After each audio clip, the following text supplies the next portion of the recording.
Well, if something has the ability to change that idling speed in just minutes, that's something you want to pay attention to.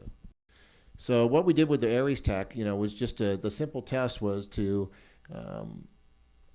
have a person sit there, measure their brain for a couple of minutes, right? And then stop the measurement and then put the phone up to the head and then expose them to the phone for X amount of time. Then stop the exposure and then measure their brain again and do a comparison between the two. Now I'm looking at the pure numbers here, and I just want to see, did these power levels in the brain change?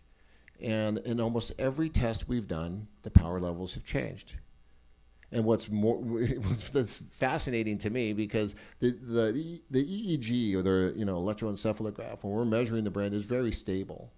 And when we take a 10-minute recording of your brain, we have a very high reliability, very high validity. What we're measuring is really what we're measuring. And if there's, normally it's like kind of like measuring the idle of a car.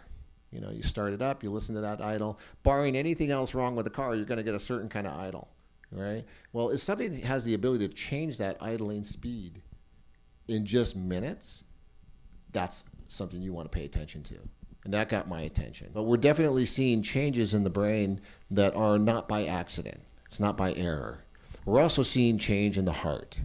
And that's really fascinating to me, because when you're in sympathetic activation, you're on the ready. You're ready to go, right? Parasympathetic, laying in the hammock.